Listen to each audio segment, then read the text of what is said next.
all the things I've seen now with Twitter is, you just see like a double standard, like where things that should be censored. I saw that one, Tim did a great job. I have to give him credit because he really drilled them hard. And, and most of the time Ken just, had his attorney there, do most of the talking for obvious reasons because he doesn't want to say something he shouldn't. Right. But, he was, and they've been blatantly censoring people who don't have, similar views, and they label them as whatever it might be, whether it's anything from white supremacists to this and that.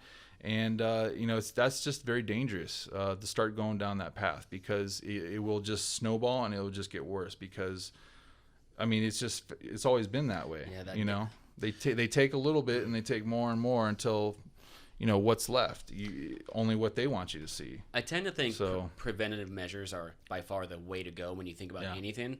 Like when people talk about guns, well, can we talk about mental health, or can we talk about, people having anger issues? Instead of just going straight to pissing both sides off and nothing being done because you're trying something else. But with all of this you're saying, it makes... I've overheard ideas of critical thinking classes done in high school. Learning how to think, not that rote memorization of what to think. Yeah, right?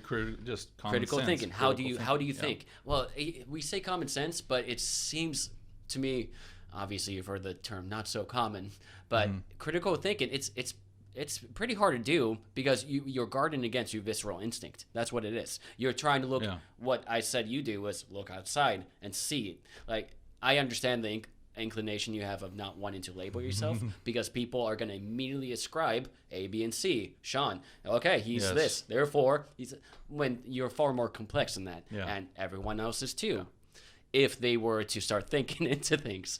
And what I mean to say is we have the ability to be far more complex than that. So the atmosphere that we're in right now is very volatile. Like, I think I just read an article that said that something like 62% of people don't even want to discuss their political views anymore because they're so scared of actually being attacked. And that's a very valid thing, because I'm seeing it's very valid. I can go on the YouTube and see thousands of videos, and and trust me, it goes both ways, believe me, of hate crimes being committed. But I'm seeing lately, I have to admit, that I'm seeing a lot of it come from, the people who obviously control Twitter and all that stuff. It's very one-sided. They choose which needs to be censored, what doesn't need to be censored. And I think, a good example, obviously, is what we discussed earlier with something that just happened in Austin. Now, I watched it live on a live stream last night. And describe that again for me.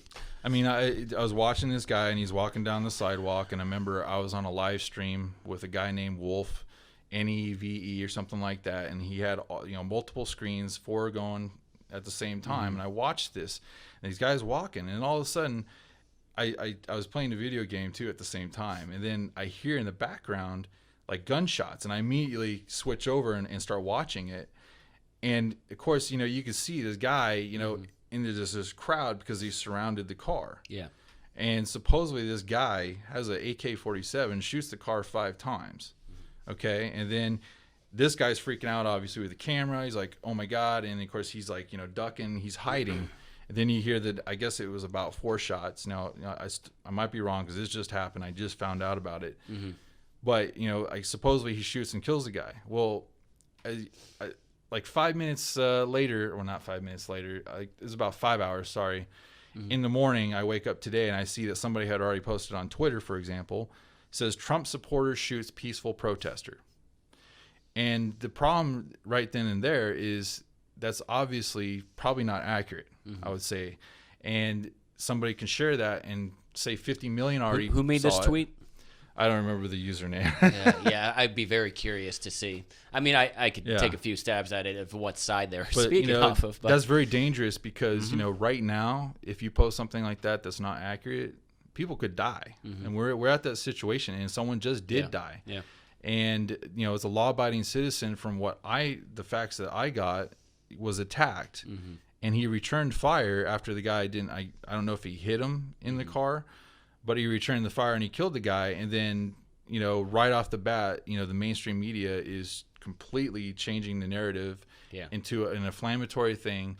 And they're finding that, I see this happen way too many times lately. And these type of things are, right now, we can't afford to have those type of mistakes.